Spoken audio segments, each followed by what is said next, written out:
Romanos capítulo 1. Eu, Paulo, servo de Cristo Jesus, escrevo essa carta. Deus me chamou e me separou para ser seu apóstolo, a fim de que eu anuncie a boa notícia do Evangelho de Deus. Há muito tempo, essa boa notícia foi prometida por Deus, por meio dos seus profetas e escrita nas Escrituras Sagradas. Ela fala a respeito do Filho de Deus, o nosso Senhor Jesus Cristo, o qual, como ser humano, foi descendente do rei Davi.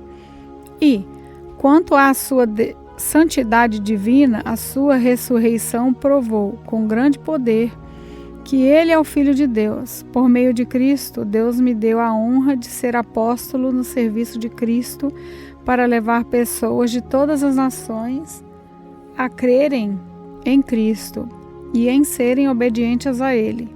Entre essas pessoas estão vocês que moram em Roma, a quem Deus tem chamado para pertencerem a Jesus Cristo. Por isso eu escrevo a todos vocês que estão em Roma, todos vocês a quem Deus ama e a quem tem chamado para serem o seu próprio povo.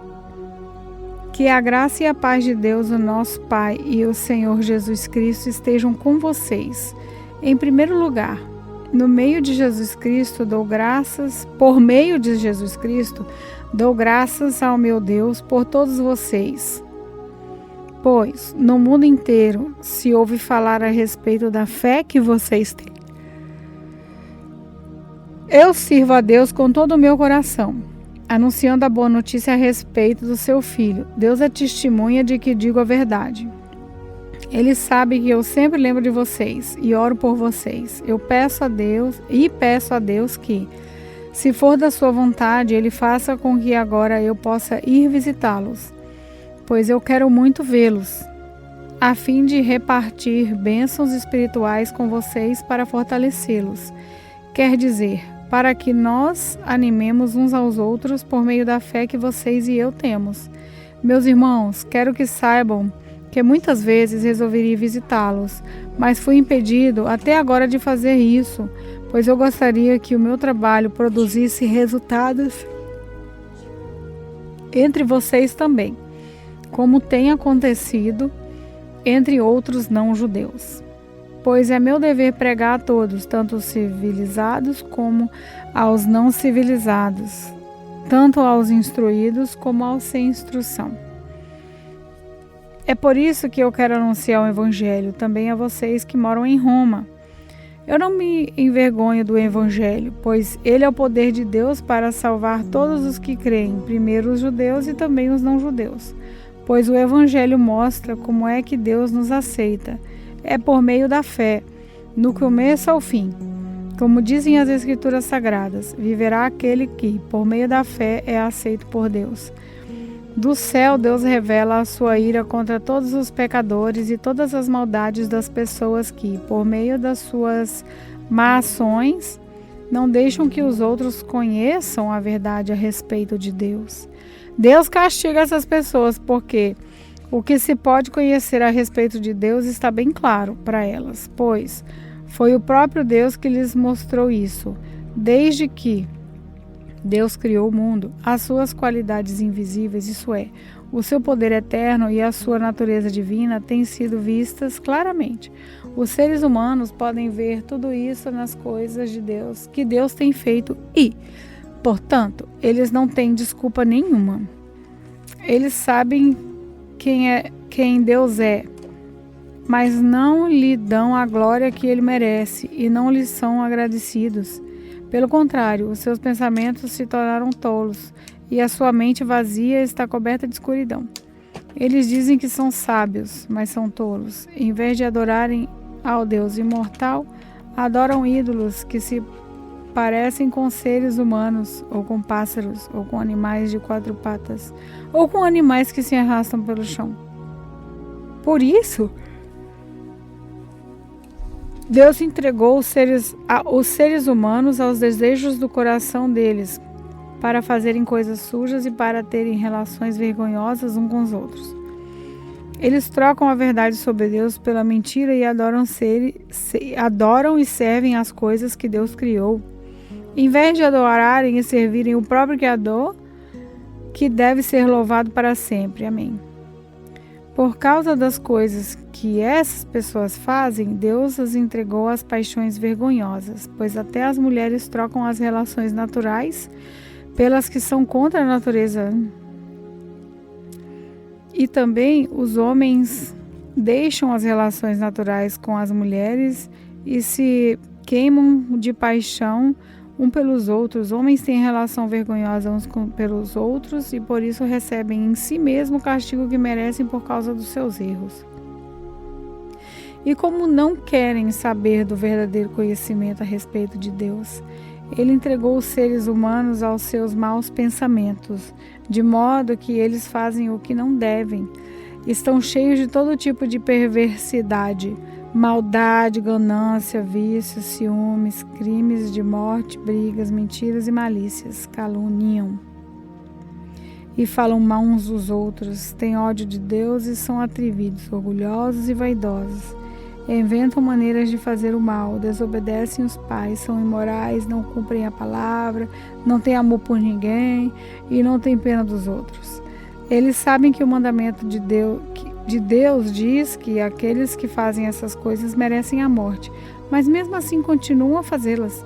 E pior ainda, aprovam os que fazem as mesmas coisas que eles fazem. Romanos Capítulo 2. Meu amigo, não importa quem você seja, você não tem desculpa quando julga os outros, pois quando você os julga, mas faz as mesmas coisas que eles fazem, você está condenando a si mesmo. Nós sabemos que Deus é justo quando condena os que fazem essas coisas, mas você que faz as mesmas coisas que condena nos outros, será que você pensa que escapará do julgamento de Deus? Ou será que você despreza a grande bondade, a tolerância e a paciência de Deus? Você sabe muito bem que Ele é bom e que quer fazer com que você mude de vida. Mas o seu coração é duro e teimoso. Por isso você está aumentando ainda mais o castigo que vai sofrer no dia em que forem revelados a ira e os julgamentos juntos de Deus. Pois Ele condenará cada um de acordo com o que fez. Deus dará a vida eterna às pessoas que perseveram em fazer o bem e buscam a glória, a honra e a vida imortal. Mas fará cair a sua ira e o seu castigo sobre os egoístas e sobre os que rejeitam o que é justo a fim de seguir o que é mau. Haverá sofrimentos e aflições para todos os que fazem o mal, primeiro para os judeus e também para os não-judeus. Mas Deus dará a glória, a honra, a paz a todos os que fazem o bem, primeiro aos judeus e também aos não-judeus, pois Ele trata a todos com igualdade. Todos aqueles que pecam sem conhecer a lei de Deus se perderão sem essa lei.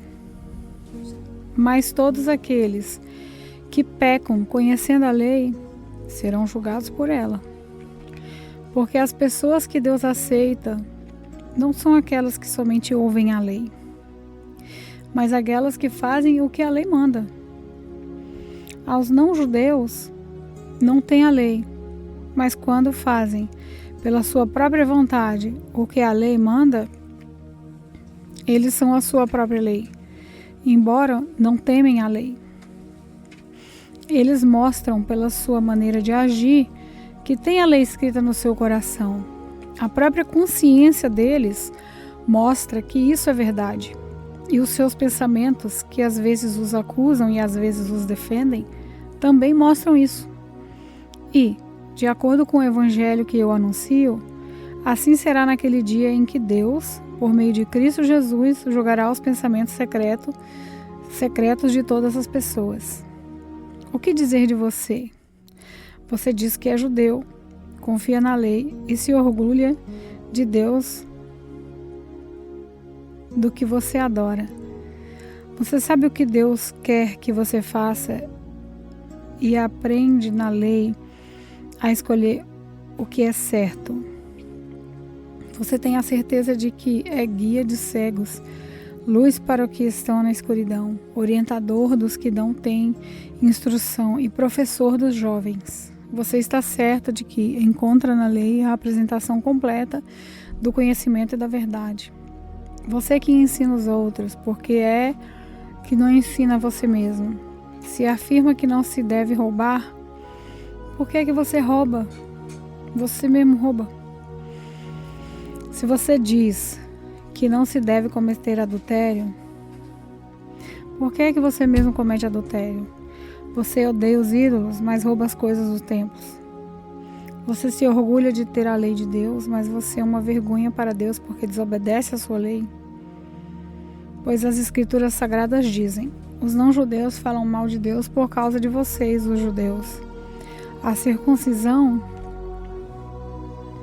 tem valor se você, que é judeu, obedecer à lei. Porém, se não obedecer, é como se você não tivesse sido circuncidado. E se um homem que não foi circuncidado obedecer aos mandamentos da lei, Deus o tratará como se ele fosse circuncidado.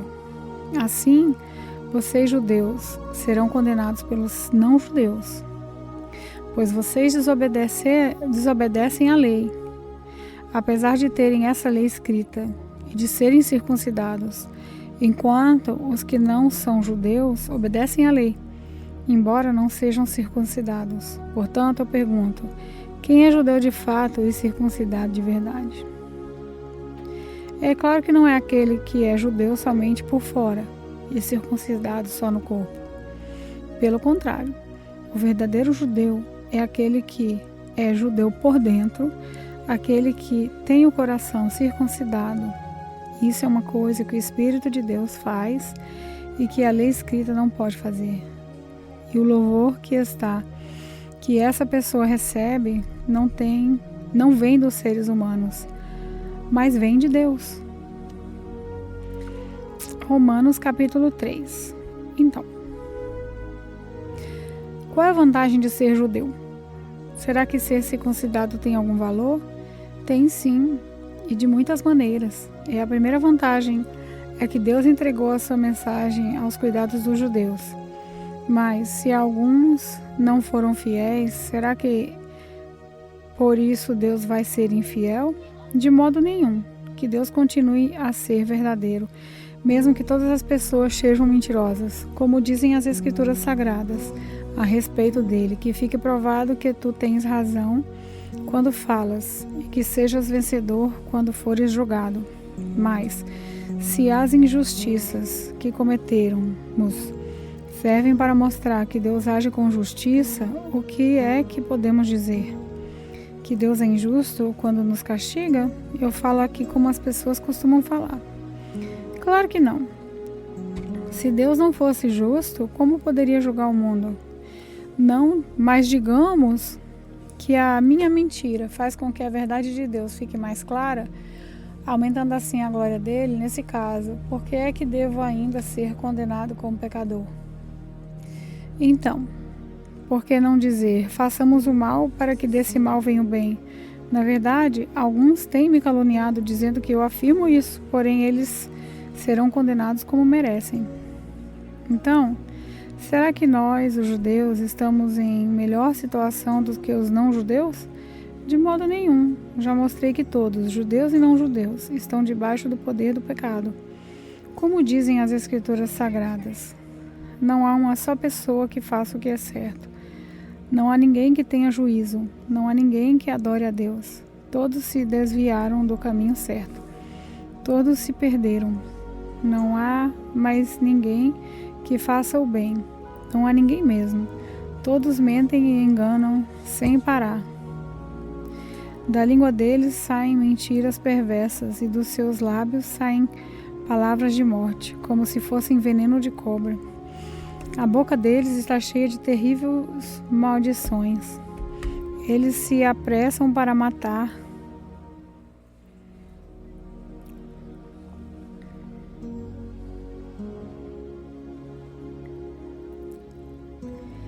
Por onde passam, deixam a destruição e a desgraça. Não conhecem o caminho da paz e não aprenderam a temer a Deus. Nós sabemos que tudo o que a lei diz é dito para que os que vivem debaixo da lei, isso a fim de que todos parem de se justificar e a fim de que todas as pessoas do mundo fiquem debaixo do julgamento de Deus. Pois ninguém é aceito por Deus por fazer o que a lei manda, porque a lei faz com que as pessoas saibam que são pecadoras. Mas agora Deus já mostrou que o meio pelo qual Ele aceita as pessoas não tem nada a ver com a lei. A lei de Moisés e os profetas dão testemunho do seguinte: Deus aceita as pessoas por meio da fé que elas têm em Jesus Cristo. E assim que Ele trata todos os que creem, pois não existe alguma diferença entre as pessoas. Todos pecaram e estão afastados da presença gloriosa de Deus. Mas, pela sua graça e sem exigir nada, Deus aceita todos por meio de Jesus Cristo, que os salva. Deus ofereceu Cristo como sacrifício para que, pela sua morte na cruz, Cristo se tornasse o meio de as pessoas receberem o perdão dos seus pecados.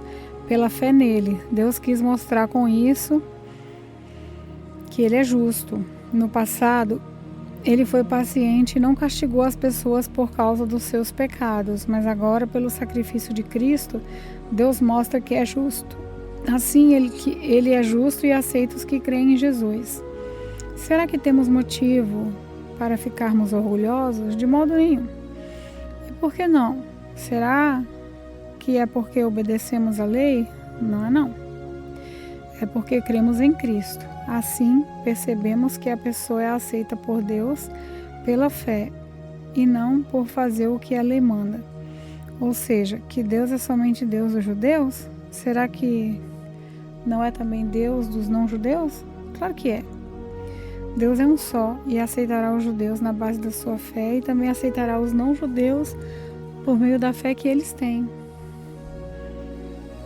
Será que isso quer dizer que, por causa da fé, nós tratamos a lei como se ela não valesse nada?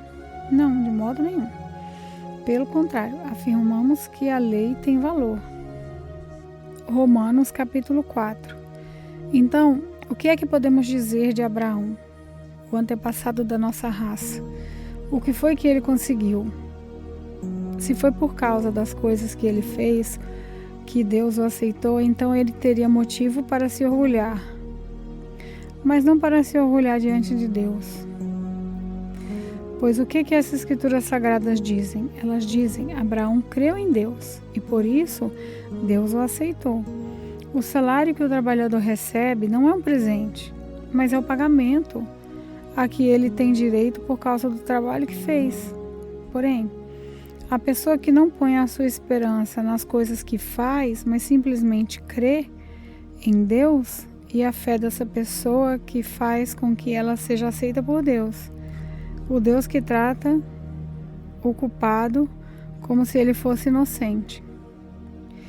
E isso foi o que Davi queria quando falou da felicidade daqueles que Deus aceita, sem levar em conta o que eles fazem. Davi disse: Feliz aquele cujas maldades Deus perdoa e cujos pecados ele apaga. Feliz aquele que o Senhor não oculta de cometer pecado. Será que essa felicidade de que Davi falou existe somente para os não circuncidados? É claro que não. Ela existe também para os que não são circuncidados, pois já citamos as escrituras sagradas que dizem: Abraão creu em Deus e por isso Deus o aceitou. Quando foi que isso aconteceu? Foi antes ou depois de Abraão ser circuncidado?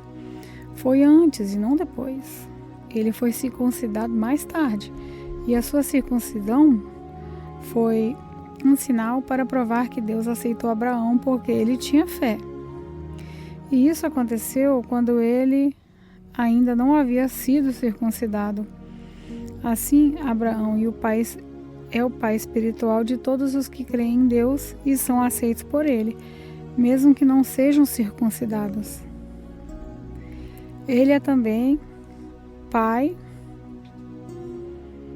dos que são circuncidados, não apenas porque são circuncidados, mas porque vivem a mesma vida de fé que Abraão, o nosso pai, viveu antes de ter sido circuncidado. Deus prometeu a Abraão e aos seus descendentes que o mundo ia pertencer a eles. Essa promessa foi feita não porque Abraão tinha obedecido à lei, mas porque ele tinha crido em Deus e havia sido aceito por ele. Pois, se aqueles que obedecem à lei vão receber o que Deus prometeu, então a fé é inútil e a promessa de Deus não tem valor. Pois a lei traz o castigo de Deus, mas onde não existe lei, também não existe desobediência à lei. Portanto, a promessa de Deus depende da fé, a fim de que a promessa seja garantida como presente de Deus a todos os descendentes de Abraão. Ela não é somente para os que obedecem à lei, mas também para os que creem em Deus, como Abraão creu. Pois, ele é o pai espiritual de todos nós. Como dizem as Escrituras Sagradas, eu fiz de você o pai de muitas nações. Assim a promessa depende de Deus, em quem Abraão creu, o Deus que ressuscita os mortos e faz com que exista o que não existia. Abraão teve fé e esperança, mesmo quando não havia motivo para ter esperança, e por isso ele se tornou o pai de muitas nações, como dizem as Escrituras. Os seus descendentes serão muitos. Abraão tinha quase 100 anos, mas mesmo quando ele pensou a respeito do seu corpo, que já estava como morto, ou quando lembrou que Sara não podia ter filhos, a sua fé não enfraqueceu. Abraão não perdeu a fé, nem duvidou da promessa de Deus. A sua fé o encheu de poder, e ele louvou a Deus, porque tinha toda a certeza de que Deus podia fazer o que havia prometido. Por isso, Abraão, por meio da fé, foi aceito por Deus. As palavras "foi aceito" não falam somente dele, falam também de nós, que seremos aceitos. Nós, os que cremos em Deus, o qual ressuscitou Jesus, o nosso Senhor. Jesus foi entregue para morrer por causa dos nossos pecados e foi ressuscitado a fim de que nós fôssemos aceitos por Deus. Romanos capítulo 5. Agora que fomos aceitos por Deus pela nossa fé nele, temos paz com ele por meio do nosso Senhor Jesus Cristo. Foi Cristo quem nos deu, por meio da nossa fé, essa vida na graça de Deus. E agora continuamos firmes nessa graça e nos alegramos na esperança de participar da glória de Deus. E também nos alegramos nos sofrimentos, pois sabemos que os sofrimentos produzem a paciência. A paciência traz a aprovação de Deus e a aprovação cria esperança. Essa esperança não nos deixa decepcionados, pois Deus derramou o seu amor no nosso coração, por meio do Espírito Santo, que Ele nos deu. De fato, quando não tínhamos força espiritual, Cristo morreu pelos maus, no tempo escolhido por Deus. Dificilmente alguém aceitaria morrer por uma pessoa que obedece às leis. Pode ser que alguém tenha coragem para morrer por uma pessoa boa, mas Deus nos mostrou o quanto nos ama. Cristo morreu por nós quando ainda vivíamos no pecado. E agora que fomos aceitos por Deus, por meio da morte de Cristo na cruz, é mais certo ainda que ficaremos livres por meio dele, do castigo de Deus. Nós éramos inimigos de Deus, mas ele nos tornou seus amigos por meio da morte de seu Filho. E agora que somos amigos de Deus, é mais certo ainda que seremos salvos pela vida de Cristo. E não somente isso, mas também nós nos alegramos por causa daquilo que Deus fez por meio do nosso Senhor Jesus Cristo, que agora nos tornou amigo de Deus. O pecado entrou no mundo por meio de um só homem, e o seu pecado trouxe consigo a morte. Como resultado, a morte se espalhou por toda a raça humana, porque todos pecaram. Antes de a lei ser dada, já existia o pecado no mundo. Porém, quando não existe lei, Deus não leva em conta o pecado. Mas desde o tempo de Adão até Moisés, a morte dominou todos os seres humanos, mesmo os que não pecaram como Adão. Quando ele desobedeceu a ordem de Deus, Adão era a figura daquele que havia de vir. Mas existe uma diferença entre o pecado de Adão e o presente que Deus nos dá. De fato, muitos morreram por causa do pecado de um só homem, mas a graça de Deus é muito maior. E Ele dá a salvação gratuitamente a muitos, por meio da graça de um só homem, que é Jesus Cristo. E existe uma diferença entre aquilo que Deus dá e o pecado de um só homem. Porque no caso do pecado, a condenação veio por causa de um só pecado. Porém, no caso da salvação, Deus perdoa os que têm cometido muitos pecados, embora não mereçam esse perdão. É verdade que, por causa de um só homem e por meio do seu pecado, a morte começou a dominar a raça humana. Mas o resultado do que foi feito por um só homem, Jesus Cristo, é muito maior. E todos aqueles que Deus aceita e que recebem como presente a sua imensa graça, reinarão na nossa vida por meio de Cristo. Portanto, assim como um só pecado condenou todos os seres humanos, assim também um só ato de salvação liberta todos e lhes dá vida. E assim como muitos seres humanos se tornaram pecadores por causa da desobediência de um só homem, assim também muitos serão aceitos por Deus por causa da obediência de um só homem. A lei veio para aumentar o mal, mas aonde aumentou o pecado, a graça de Deus aumentou muito mais ainda. E isso aconteceu a fim de que, assim como o pecado dominou e trouxe a morte, assim também a graça de Deus, que o leva a aceitar as pessoas, dominasse e trouxesse a vida eterna. Essa vida é nossa por meio do nosso Senhor Jesus Cristo. Romanos capítulo 6. Portanto, o que vamos dizer? Será que devemos continuar vivendo no pecado para que a graça de Deus aumente ainda mais? É claro que não. Nós já morremos para o pecado, então como podemos continuar vivendo nele? Com certeza, vocês sabem que, quando fomos batizados para ficarmos unidos com Cristo Jesus, fomos batizados para ficarmos unidos também com a sua morte. Assim, quando formos batizados, fomos sepultados com Ele por termos morrido junto com Ele. E isso para que, ainda como Cristo foi ressuscitado pelo poder glorioso do Pai, assim também nós vivamos uma vida nova. Pois, se fomos unidos com Ele por uma morte igual à dele, assim também seremos unidos com Ele por uma ressurreição igual a dele. Pois sabemos que a nossa velha natureza pecadora já foi morta com Cristo na cruz, de que o nosso eu pecador fosse morto, e assim não sejamos mais escravos do pecado. Pois quem morre fica livre do poder do pecado. Se já morremos com Cristo, cremos que também viveremos com Ele. Sabemos que Cristo foi ressuscitado e nunca mais morrerá, pois a morte não tem mais poder sobre Ele.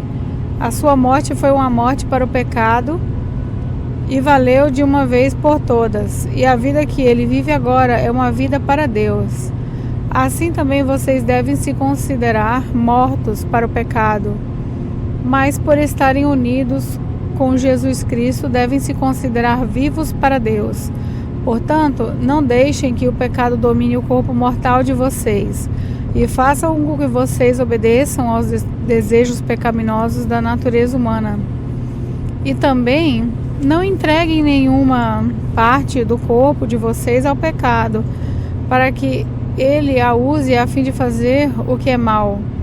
Pelo contrário, como pessoas que foram trazidas da morte para a vida, entreguem-se completamente a Deus, para que ele use vocês a fim de fazerem o que é direito. O pecado não dominará vocês, pois vocês não são mais controlados pela lei, mas pela graça de Deus. O que é que isso quer dizer? Vamos continuar pecando porque não somos mais controlados pela lei, mas pela graça de Deus? Claro que não. Pois vocês sabem muito bem que, quando se entregam a alguma pessoa para serem escravos dela, são, de fato, escravos dessa pessoa a quem vocês obedecem. Assim sendo, vocês podem obedecer ao pecado que produz a morte, ou podem obedecer a Deus e ser aceitos por Ele. Mas damos graças a Deus porque vocês, que antes eram escravos do pecado, agora já obedecem de todo o coração às verdades que estão nos ensinamentos que receberam. Vocês foram libertados do pecado e se tornaram escravos de Deus para fazer o que é direito. Falo com palavras bem simples, porque vocês ainda são fracos. No passado, vocês se entregaram inteiramente como escravos da imoralidade e da maldade para servir o mal. Entreguem-se agora inteiramente como escravos daquilo que é direito para viver uma vida dedicada a Deus. Quando eram escravos do pecado, vocês não faziam o que é direito. Porém, o que é que vocês receberam de bom quando faziam aquelas coisas de que vocês têm vergonha? Pois o resultado de tudo aquilo é a morte. Mas agora vocês foram libertados do pecado e são escravos de Deus. Com isso, vocês ganham uma vida completamente dedicada a Ele. E o resultado é que vocês terão a vida eterna. Pois o salário do pecado é a morte, mas o presente gratuito de Deus é a vida eterna, que temos em união com Cristo Jesus, o nosso Senhor. Romanos capítulo 7. Meus irmãos, vocês todos podem compreender muito bem o que vou dizer. Vocês conhecem as leis e sabem que elas só têm poder sobre uma pessoa quando essa pessoa está viva. Por exemplo, a mulher casada está ligada pela lei ao marido enquanto ele estiver vivo. Mas, se ele morrer, ela estará livre da lei que a liga ao marido. De modo que, se ela tiver com outro homem enquanto o marido estiver vivo, ela será chamada de adúltera. Mas se o marido morrer, ela estará legalmente livre e não cometerá adultério se casar com outro homem. O mesmo acontece com vocês, meus irmãos. Do ponto de vista da lei, vocês também já morreram, pois são parte do corpo de Cristo e agora pertencem a Ele, que foi ressuscitado para que nós possamos viver uma vida útil no serviço de Deus. Pois, quando vivíamos de acordo com a nossa natureza humana, os maus desejos despertados pela lei agiam em todo o nosso ser e nos levavam para a morte. Porém, agora estamos livres da lei porque já morremos para aquilo que nos mantinha prisioneiros. Por isso somos livres para servir a Deus, não da maneira antiga, obedecendo à lei escrita, mas da maneira nova, obedecendo ao Espírito de Deus. O que vamos dizer então? Que a própria lei é pecado? É claro que não. Mas foi a lei que me fez saber o que é pecado, pois eu não saberia o que é a cobiça se a lei não tivesse dito, não cobice. Porém, o pecado se aproveitou dessa lei para despertar em mim todo tipo de cobiça. Porque, se não existe a lei, o pecado é uma coisa morta. Pois houve um tempo em que eu não conhecia a lei e estava vivo. Mas quando fiquei conhecendo o mandamento, o pecado começou a viver e eu morri. O próprio mandamento que me devia trazer a vida me trouxe a morte. Porque o pecado, aproveitando a oportunidade dada pelo mandamento, me enganou e, por meio do mandamento, me matou. Assim a lei vem de Deus e o mandamento também vem de Deus. Diz o que é certo e é bom. Então, será que o que é bom me levou à morte? É claro que não. Foi o pecado que fez isso, pois o pecado usando o que é bom, me trouxe à morte para que ficasse bem claro aquilo que o pecado realmente é. E assim, por meio do mandamento, o pecado se tornou mais terrível ainda. Sabemos que a lei é divina, mas eu sou humano e fraco, e fui vendido ao pecado para ser seu escravo. Eu não entendo o que faço, pois não faço o que gostaria de fazer. Pelo contrário, faço justamente aquilo que odeio. Se faço o que não quero, isso prova que reconheço que a lei diz o que é certo. E isso mostra que, de fato, já não sou eu quem faz isso, mas o pecado que vive em mim é que faz. Pois eu sei que aquilo que é bom não vive em mim. Isso é, na minha natureza humana. Porque, mesmo tendo dentro de mim a vontade de fazer o bem, eu não consigo fazê-lo, pois não faço o bem que eu quero, mas justamente o mal que não quero fazer é que eu faço. Mas se faço o que não quero, já não sou eu quem faz isso, mas o pecado que vive em mim é que faz. Assim eu sei que o que acontece comigo é isso. Quando quero fazer o que é bom, só consigo fazer o que é mal. Dentro de mim eu sei que gosto da lei de Deus, mas vejo uma lei diferente agindo naquilo que faço. Uma lei que luta contra aquela que a minha mente aprova. Ela me torna prisioneiro da lei do pecado que age no meu corpo. Como sou infeliz! Quem me livrará desse corpo que me leva para a morte? Que Deus seja louvado, pois Ele fará isso por meio do nosso Senhor Jesus Cristo. Portanto, essa é a minha situação. No meu pensamento, eu sirvo a lei de Deus, mas na prática sirvo a lei do pecado. Romanos capítulo 8. Agora, já não existe nenhuma condenação para as pessoas que estão unidas com Jesus Cristo, pois a lei do Espírito de Deus, que nos trouxe vida por estarmos unidos com Jesus Cristo, livrou você da lei do pecado e da morte. Deus fez o que a lei não pode fazer, porque a natureza humana era fraca. Deus condenou o pecado na natureza humana, enviando o seu próprio Filho, que veio na forma da nossa natureza pecaminosa, a fim de acabar com o pecado.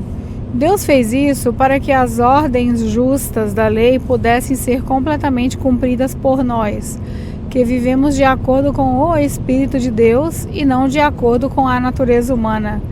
Porque as pessoas que vivem de acordo com a natureza humana têm a sua mente controlada por essa natureza. Mas as que vivem de acordo com o Espírito de Deus têm a sua mente controlada pelo Espírito. As pessoas que têm a mente controlada pela natureza humana acabarão morrendo espiritualmente. Mas as que têm a mente controlada pelo Espírito de Deus terão a vida eterna e a paz. Por isso, as pessoas que têm a mente controlada pela natureza humana se tornam inimigas de Deus, pois não obedecem à lei de Deus e, de fato, não podem obedecer a ela. As pessoas que vivem de acordo com a natureza humana não podem agradar a Deus. Porém, vocês que vivem como manda a natureza humana, mas como o Espírito de Deus quer, Se é que o Espírito de Deus vive realmente em vocês, quem não tem o Espírito de Deus não pertence a Ele. Mas se Cristo vive em vocês, embora o corpo de vocês vá morrer por causa do pecado, o Espírito de Deus é vida para vocês, porque vocês foram aceitos por Deus. Se em vocês vive o Espírito daquele que ressuscitou Jesus, então aquele que ressuscitou Jesus Cristo dará também vida ao corpo mortal de vocês, por meio do seu Espírito que vive em vocês. Portanto, meus irmãos, não temos uma obrigação. Nós temos uma obrigação, que é a de não vivermos de acordo com a nossa natureza humana. Por quê? Se vocês viverem de acordo com a natureza humana, vocês morrerão espiritualmente. Mas se pelo Espírito de Deus vocês matarem as suas ações pecaminosas, vocês viverão espiritualmente. Pois aqueles que são guiados pelo Espírito de Deus são filhos de Deus. Porque o Espírito que vocês receberam de Deus não torna vocês escravos e não faz com que tenham medo. Pelo contrário, o Espírito torna vocês filhos de Deus e pelo poder do Espírito dizemos com fervor a Deus: Pai, meu Pai. O Espírito de Deus se une com o nosso espírito para afirmar que somos filhos de Deus. Nós somos seus filhos e por isso receberemos as bênçãos que Ele guarda para o seu povo e também receberemos com Cristo aquilo que Deus tem guardado para Ele, porque se tornarmos parte nos sofrimentos de Cristo, também tornaremos parte da sua glória, na sua glória. Eu penso que o que sofremos durante a nossa vida não pode ser comparado de modo nenhum com a glória que nos será revelada no futuro. O universo todo espera com muita impaciência o momento em que Deus vai revelar o que os seus filhos realmente são, pois o universo se tornou inútil, não pela sua própria vontade, mas porque Deus quis que fosse assim. Porém, existe essa esperança.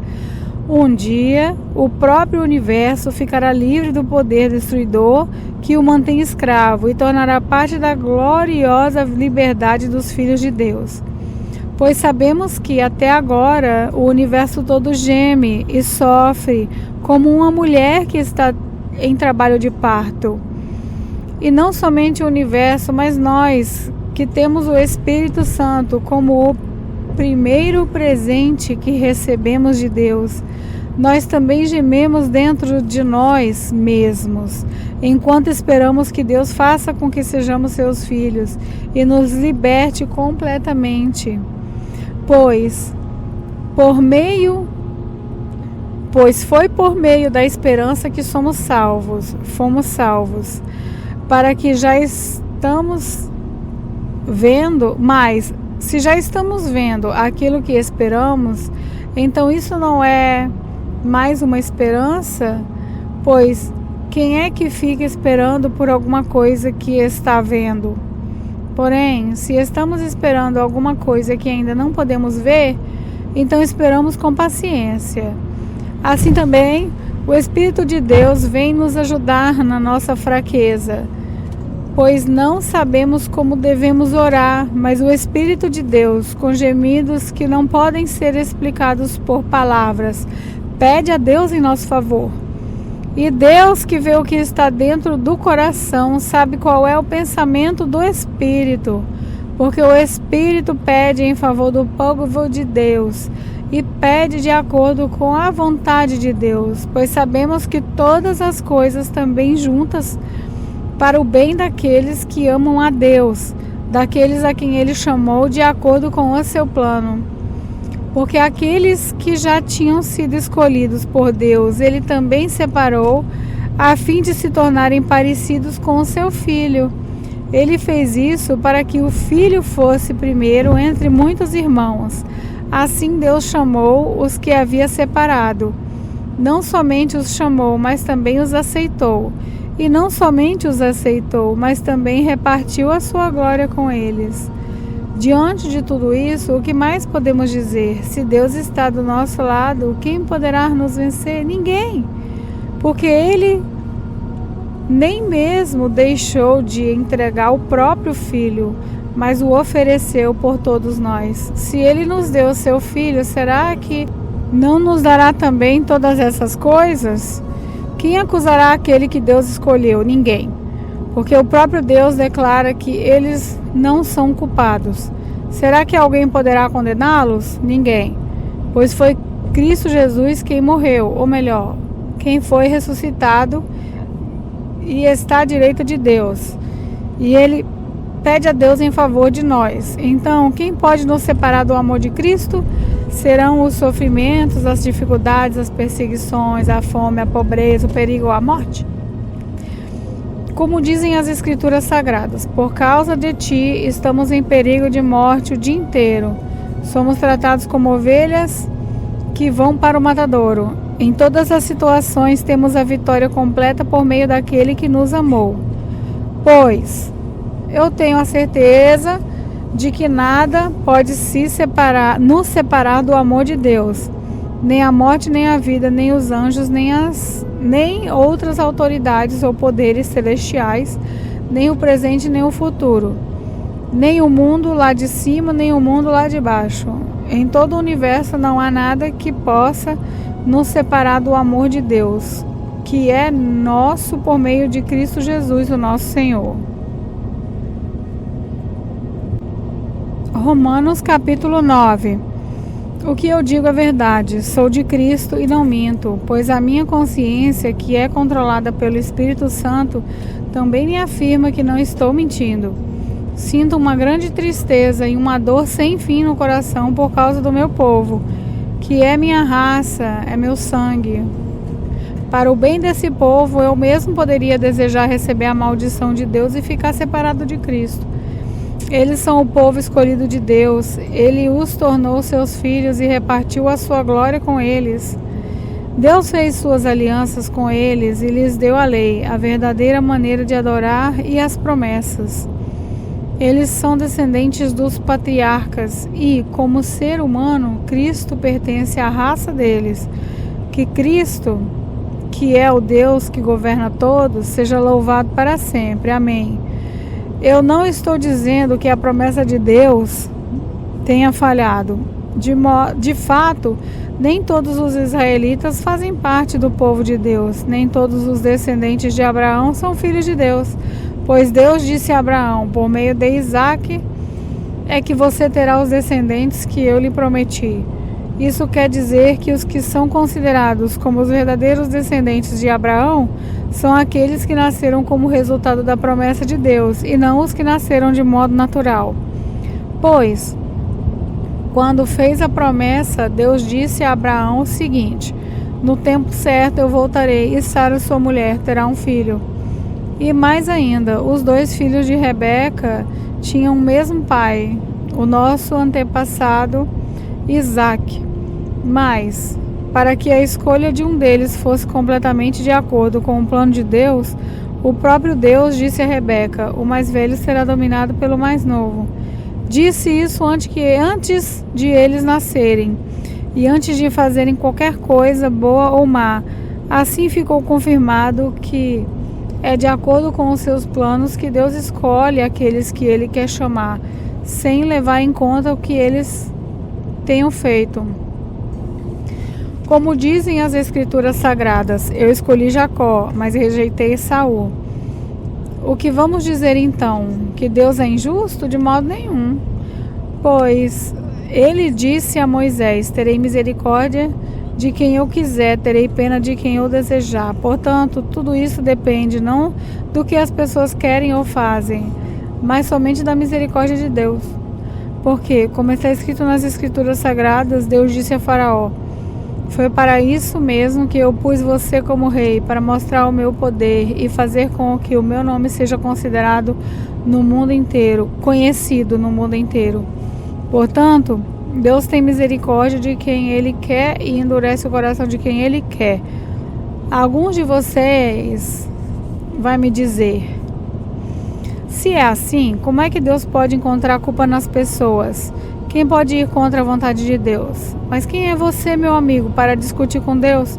Será que um pote de barro pode perguntar a quem o fez, por que você me fez assim? Pois o homem que faz o pote tem o direito de usar o barro como quer. Do mesmo barro ele pode fazer 2 potes, um pote para uso especial e outro pote de uso comum. E foi isso que Deus fez. Ele quis mostrar sua ira e tornar-se bem conhecido o seu poder. Assim suportou com muita paciência os que mereciam o castigo e que iam ser destruídos. Ele quis também mostrar como é grande a sua glória, que ele derramou sobre nós, que somos aquele de quem ele teve pena e a quem ele já havia preparado para receberem a sua glória. Pois nós somos aqueles que Deus chamou, não somente os que são judeus, mas também os não judeus. Isso é o que ele diz no livro de Oséias: aqueles que não eram do meu povo eu chamarei de meu povo, a nação que eu não amava chamarei de minha amada. E no mesmo lugar onde foi dito, vocês não são meu povo, ali eles serão chamados de os filhos do Deus vivo. E Isaías disse a respeito de Israel: mesmo que o povo de Israel seja tão numeroso como os grãos de areia da praia do mar, somente alguns deles serão salvos, pois o Senhor julgará logo e de uma vez o mundo inteiro.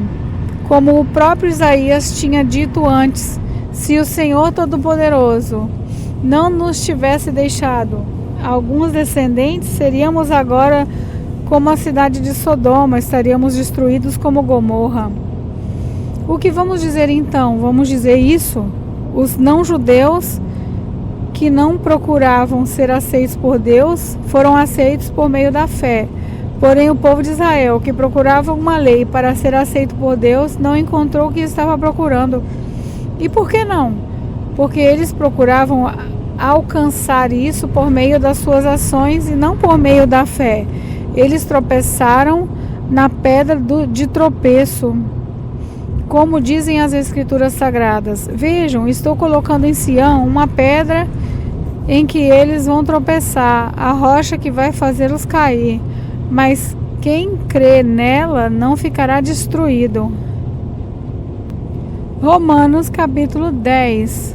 Meus irmãos, desejo de todo o coração que o meu próprio povo seja salvo.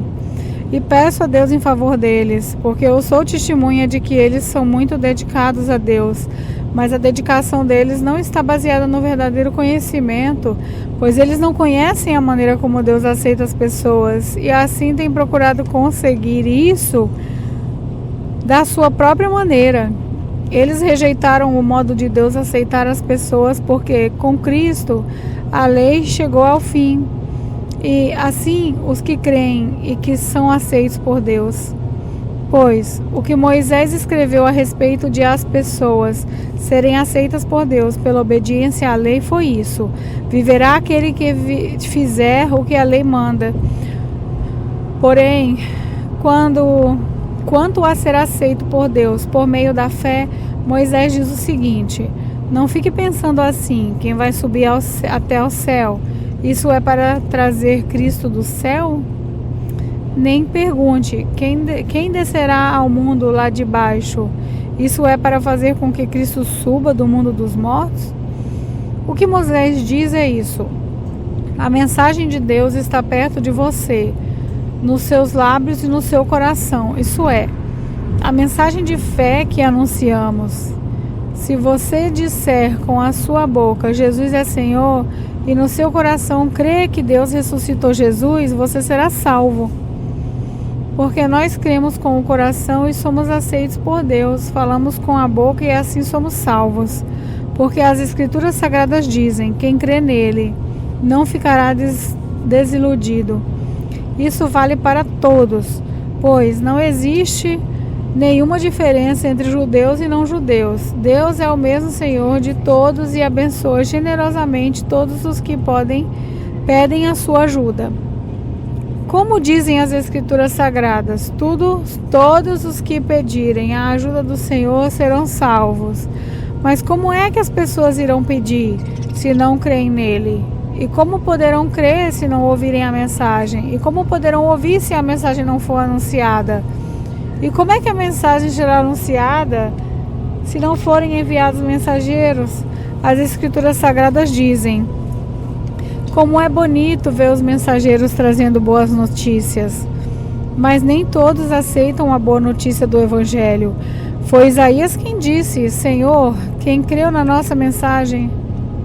Portanto, a fé vem por ouvir a mensagem, e a mensagem vem por meio da pregação a respeito de Cristo. Mas eu pergunto, será que eles não ouviram a mensagem? É claro que ouviram, como dizem as Escrituras. A voz deles se espalhou pelo mundo inteiro. As suas palavras alcançaram a toda a terra. Eu pergunto ainda, será que o povo de Israel não soube disso? Moisés foi o primeiro a dar uma resposta. Ele disse: eu farei com que vocês fiquem com ciúmes de um povo que não é uma nação. Farei com que fiquem com raiva de uma nação de gente sem juízo. E Isaías foi mais corajoso ao anunciar o que Deus disse. Eu fui achado por aqueles que não me procuravam e apareci aos que não perguntavam por mim. Mas a respeito de Israel, Deus disse: o dia inteiro eu abri os braços, pronto para receber um povo desobediente e rebelde. Romanos capítulo 11. Então eu pergunto, será que Deus rejeitou o seu próprio povo? É claro que não. Eu mesmo sou israelita, descendente de Abraão e membro da tribo de Benjamim. Deus não rejeitou o seu povo, que ele havia escolhido desde o princípio. Vocês sabem muito bem que as Escrituras Sagradas dizem, naquele trecho em que Isaías acusa o povo de Israel diante de Deus. Isaías diz assim: Senhor, eles mataram os seus profetas e destruíram os seus altares. Eu sou o único que sobrou e eles estão querendo me matar. O que foi que Deus disse a ele? Ele disse: eu guardei para mim 7.000 homens que não adoraram a Deus Baal. A mesma coisa também acontece agora, isso é, por causa da graça de Deus, ainda existe um pequeno número daqueles que ele escolheu. Essa escolha se baseia na graça de Deus e não no que eles fizeram, porque se a escolha de Deus se baseasse no que as pessoas fazem, então a sua graça não seria verdadeira graça. Isso quer dizer que não foi o povo de Israel que encontrou o que estava procurando. Quem encontrou foi apenas um pequeno grupo que Deus escolheu. Os outros não quiseram ouvir o chamado de Deus. Como dizem as Escrituras Sagradas, Deus endureceu o coração e a mente deles. Deu-lhes olhos que não podem ver e ouvidos que não podem ouvir, até o dia de hoje. E Davi disse: que nas suas festas eles sejam apanhados e enganados, que eles caiam e sejam castigados. Ó Deus, faze com que eles fiquem cegos e que fiquem sempre curvados debaixo do peso das suas dificuldades. Agora eu pergunto, quando os judeus tropeçaram, será que eles caíram para nunca mais se levantarem? É claro que não. Mas por que eles pecaram? A salvação veio para os não-judeus e para fazer com que os judeus ficassem com ciúme deles. O pecado dos judeus trouxe grandes bênçãos para o mundo e a sua pobreza espiritual trouxe ricas bênçãos para os não-judeus. Então, quando se completar o número de judeus que voltarão a Deus, as bênçãos serão muito maiores ainda. Agora, estou falando a vocês que não são judeus. Enquanto eu for o apóstolo dos não-judeus, terei orgulho do meu trabalho.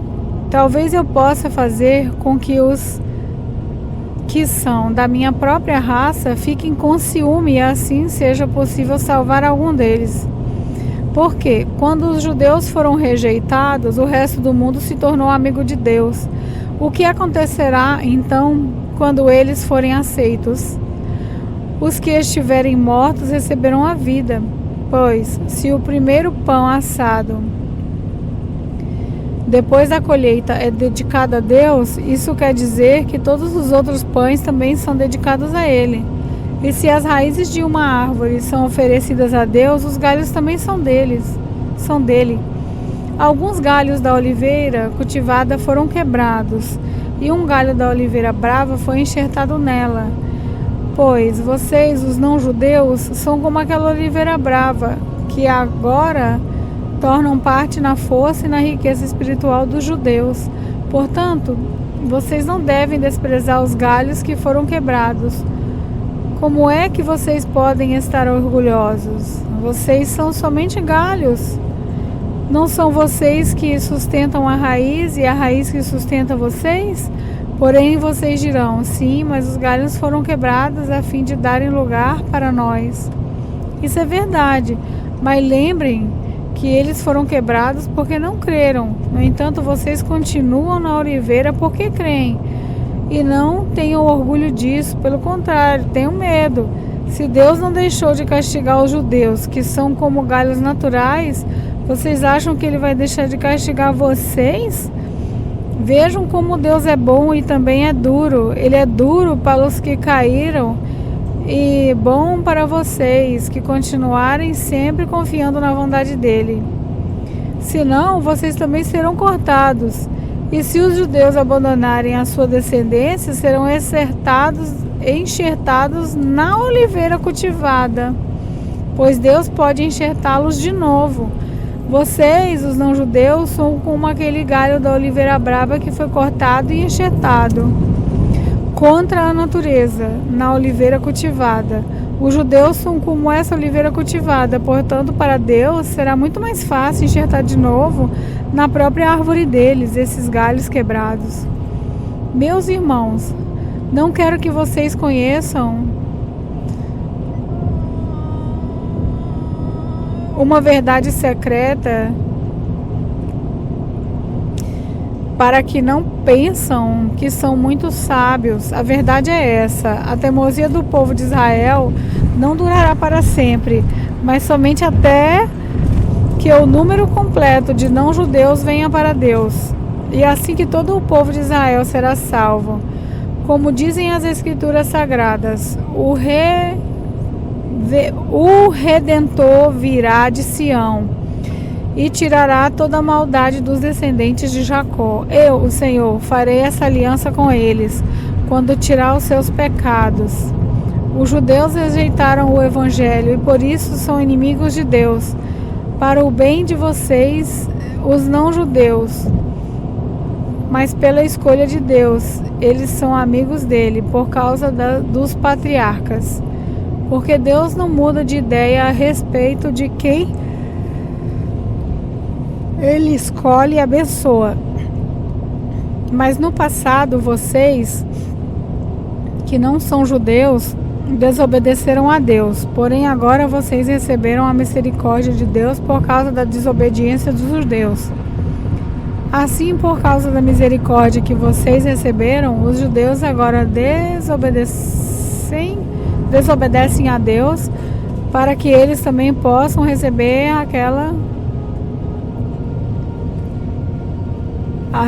agora a misericórdia dele. Pois Deus fez com que todos se tornassem prisioneiros da desobediência, a fim de mostrar misericórdia a todos. Como são grandes as riquezas de Deus, como são profundos o seu conhecimento e a sua sabedoria. Quem pode explicar as suas decisões? Quem pode entender os seus planos? Como dizem as Escrituras Sagradas, quem pode conhecer a mente do Senhor? Quem é capaz de lhe dar conselhos?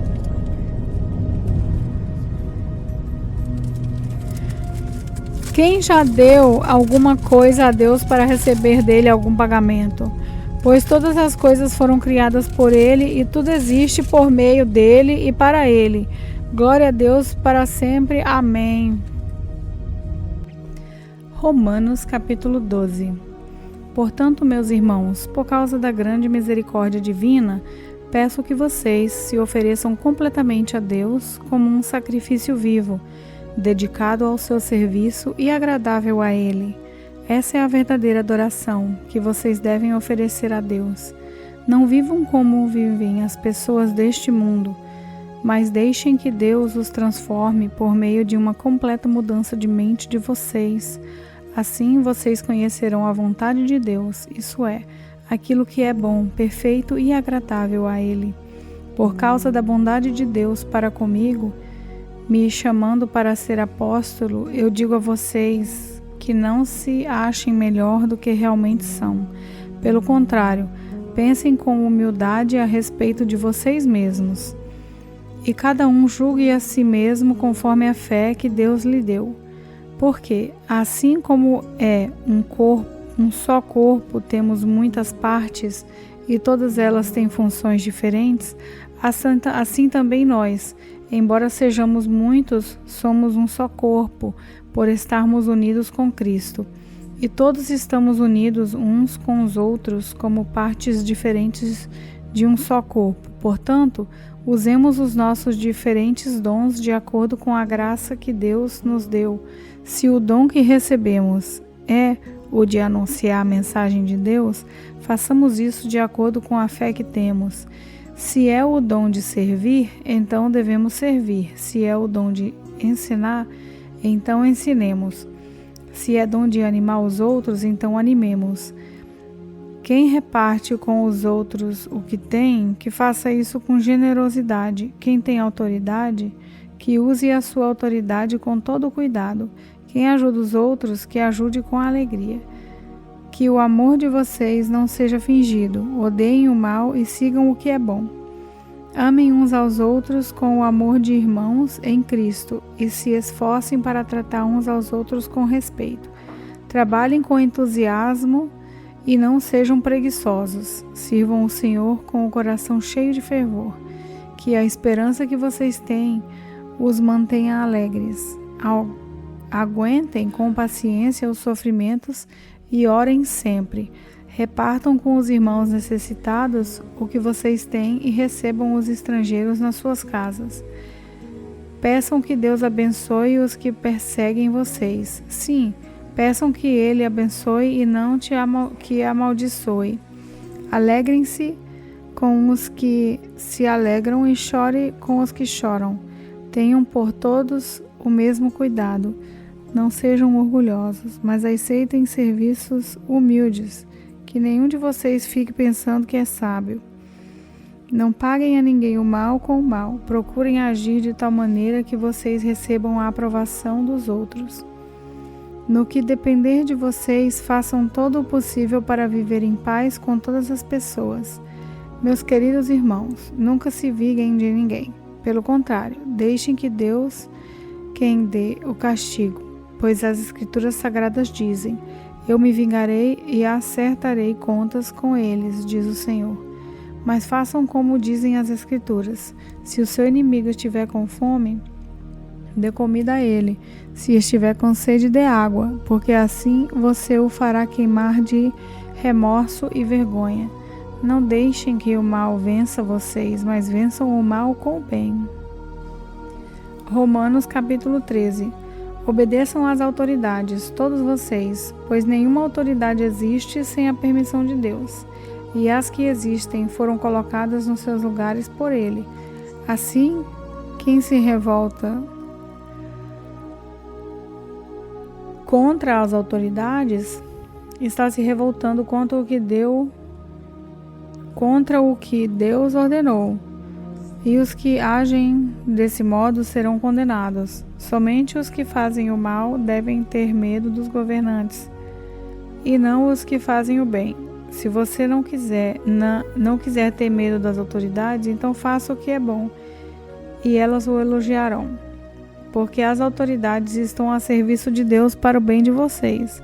Mas se você faz o mal, então tenha medo, pois as autoridades, de fato, têm poder para castigar. Elas estão a serviço de Deus e trazem o castigo deles sobre os que fazem o mal. E por isso que você deve obedecer às autoridades, não somente por causa do castigo de Deus, mas também porque a sua consciência manda que faça isso. E, por isso, também que vocês pagam impostos. Pois, quando as autoridades cumprem os seus deveres, elas estão a serviço de Deus. Portanto, paguem ao governo o que é devido, paguem todos os seus impostos e respeitem e honrem todas as autoridades. Não fiquem devendo nada a ninguém. A única dívida que vocês devem ter é a de amar uns aos outros. Quem ama os outros está obedecendo à lei. Os seguintes mandamentos: não cometa adultério, não mate, não roube, não cobice. Esses e ainda outros mais são reunidos num mandamento só: ame os outros como você ama você mesmo. Quem ama os outros não faz o mal a eles, portanto, amar é obedecer a toda a lei. Vocês precisam fazer todas essas coisas, porque sabem em que tempo nós estamos vivendo. Chegou a hora de vocês acordarem, pois o momento de sermos salvos está mais perto agora do que quando começamos a crer.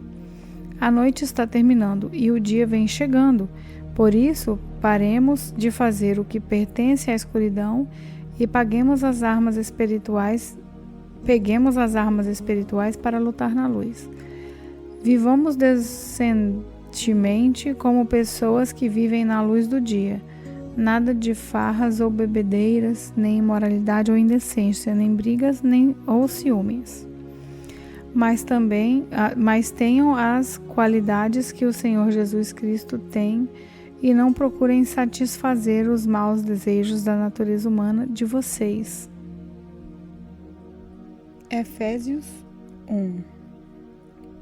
Eu, Paulo, apóstolo de Cristo Jesus, pela vontade de Deus, escrevo essa carta ao povo de Deus da cidade de Éfeso, o povo que é fiel por estar unido com Cristo Jesus.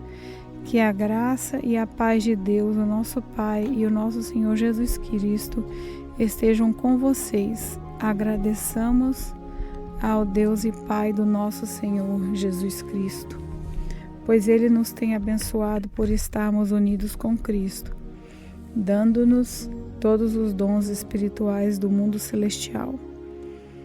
Antes da criação do mundo, Deus já nos havia escolhido para sermos dele por meio da nossa união com Cristo, a fim de pertencermos somente a Deus e nos apresentarmos diante dele sem culpa, por causa do seu amor por nós.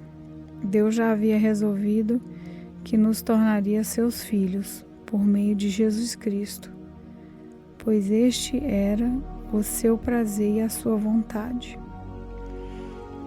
Portanto, louvemos a Deus pela sua gloriosa graça, que Ele nos deu gratuitamente por meio do seu Filho querido. Pois, pela morte de Cristo na cruz, nós somos libertados, isso é, os nossos pecados são perdoados. Como é maravilhosa a graça de Deus, que Ele nos deu com tanta fartura. Deus, em toda a sua sabedoria e entendimento, fez o que havia resolvido e nos revelou o plano secreto que tinha decidido realizar por meio de Cristo. Esse plano é unir no tempo certo, debaixo da autoridade de Cristo, tudo o que existe no céu e na terra. Todas as coisas são feitas de acordo com o plano e com a decisão de Deus, de acordo com a sua vontade e com aquilo que Ele havia resolvido desde o princípio. Deus nos escolheu para sermos o seu povo, por meio da nossa união com Cristo. Portanto, digo que nós, que fomos os primeiros a pôr a nossa esperança em Cristo, louvemos a glória de Deus.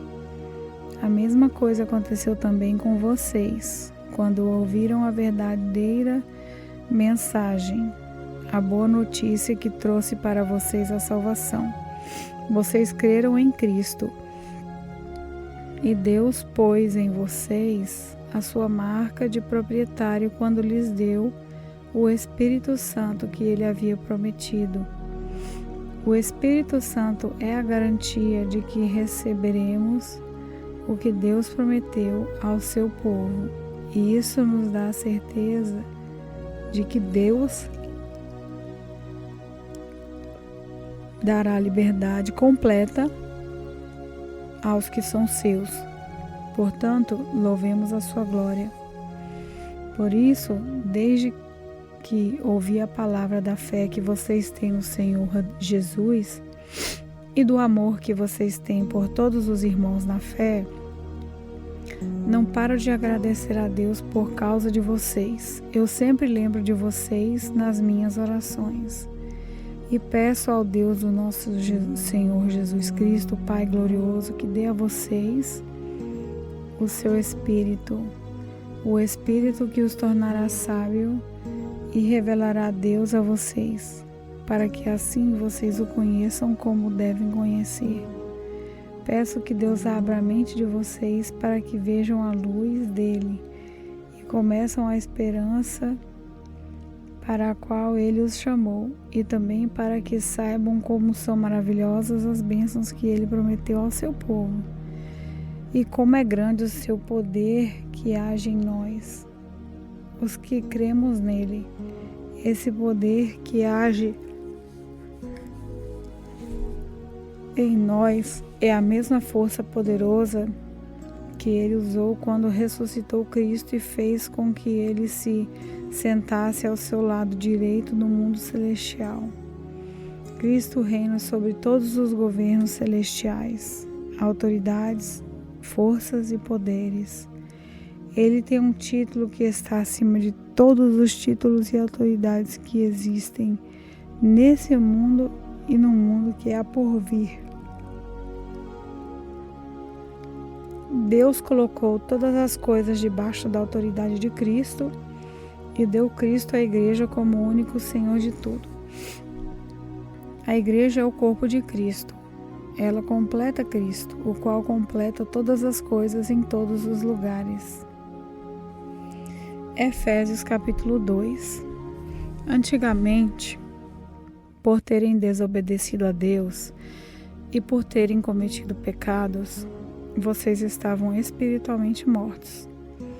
Naquele tempo, vocês seguiam o mau caminho deste mundo e faziam a vontade daquele que governa os poderes espirituais do espaço, o espírito que agora controla os que desobedecem a Deus. De fato, todos nós éramos como eles e vivíamos de acordo com a nossa natureza humana, fazendo o que o nosso corpo e a nossa mente queriam. Assim, porque somos seres humanos como os outros, nós também estávamos destinados a sofrer o castigo de Deus. Mas a misericórdia de Deus é muito mais grande. O seu amor por nós é tanto que quando estávamos espiritualmente mortos por causa da nossa desobediência, Ele nos trouxe para a vida que temos em união com Cristo. Pela graça de Deus, vocês são salvos. Por estarmos unidos com Cristo Jesus, Deus nos ressuscitou com Ele, para reinarmos com Ele no mundo celestial. Deus fez isso para mostrar em todos os tempos do futuro a imensa grandeza da sua graça, que é nossa por meio do amor que Ele nos mostrou por meio de Cristo Jesus. Pois pela graça de Deus vocês são salvos por meio da fé. Isso não vem de vocês, mas é um presente dado por Deus. A salvação não é o resultado dos esforços que vocês, portanto, ninguém pode se orgulhar de tê-la, pois foi Deus quem nos fez o que nós somos agora. Em nossa união com Cristo Jesus, Ele nos criou para que fizéssemos as boas obras que Ele já havia preparado para nós. Lembrem que vocês, os não-judeus, eram chamados de incircuncidados pelos judeus, que chamam a si mesmo de circuncidado eram estrangeiros e não pertenciam ao povo escolhido de Deus. Não tinha parte nas suas alianças que eram baseadas nas promessas de Deus para o seu povo. E nesse mundo viviam sem esperança e sem Deus. Mas agora, unidos com Cristo Jesus, vocês que estavam longe de Deus foram trazidos para perto dele pela morte de Cristo na cruz, pois foi Cristo quem nos trouxe paz, tornando os judeus e os não-judeus um só povo, por meio do sacrifício do seu corpo. Ele derrubou o muro da inimizade que separava os judeus e os não-judeus. Ele acabou com a lei juntamente com os seus mandamentos e regulamentos, e dos dois povos formou um só povo, novo e unido na fé, assim que ele trouxe a paz. Pela sua morte na cruz, Cristo destruiu a inimizade que havia entre os dois povos. Por meio da cruz, ele os uniu em um só corpo e os levou de volta para Deus. Assim, Cristo veio e anunciou a todos a boa notícia da paz, tanto a vocês,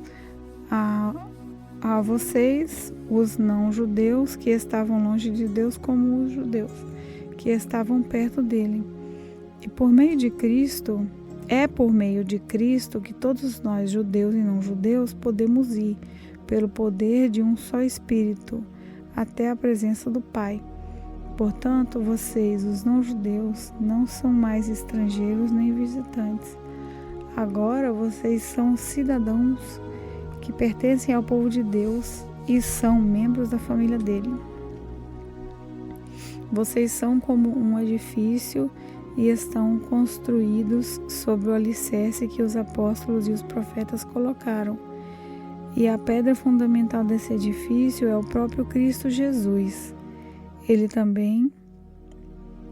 Ele mantém o edifício todo bem firme e faz com que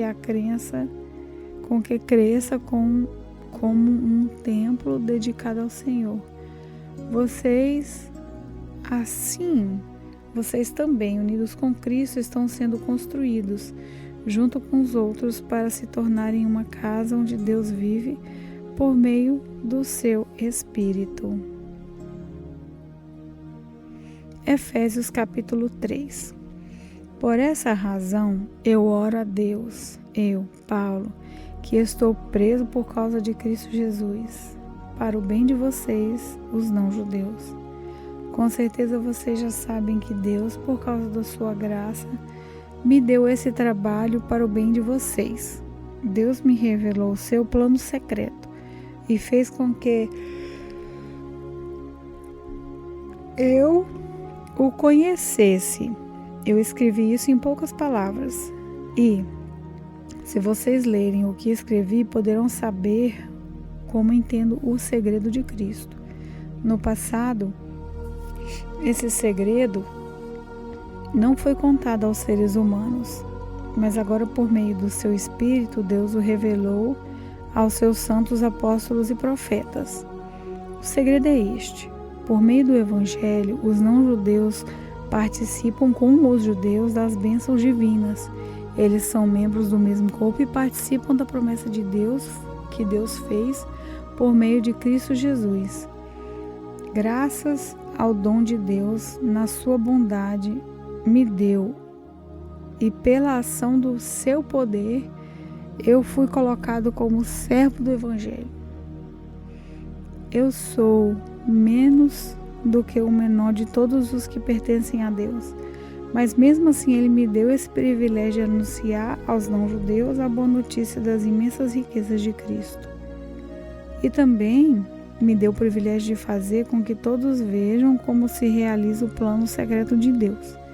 Deus, que criou tudo, escolheu esse segredo durante tempos passados. E isso aconteceu a fim de que agora, por meio da igreja, as autoridades e os poderes angélicos no mundo celestial conheçam a sabedoria de Deus em todas as suas diferentes formas. Deus fez isso de acordo com o seu próprio propósito eterno, que Ele realizou por meio de Cristo Jesus, o Senhor. Por estarmos unidos com Cristo, por meio da nossa fé nele, nós temos a coragem de nos apresentarmos na presença de Deus com toda a confiança. Portanto, eu lhes peço que não desanimem por causa dos meus sofrimentos por vocês, pois eles lhes trazem benefício. Por esse motivo, eu me ajoelho diante do Pai, de quem todas as famílias do céu e na terra receberam seu verdadeiro nome, e peço a Deus riqueza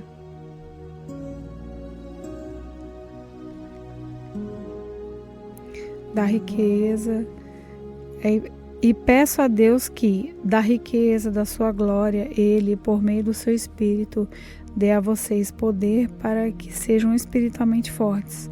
Peço também que, por meio da fé, Cristo viva no coração de vocês, e oro para que vocês tenham raízes e alicerces no amor, para que assim, junto com todo o povo de Deus, vocês possam compreender o amor de Cristo em todas as suas larguras, a sua largura, comprimento, altura e a profundidade. Sim, embora seja impossível conhecê-los perfeitamente, peço que vocês venham a conhecê-lo, para que assim Deus encha completamente o ser de vocês com a sua natureza.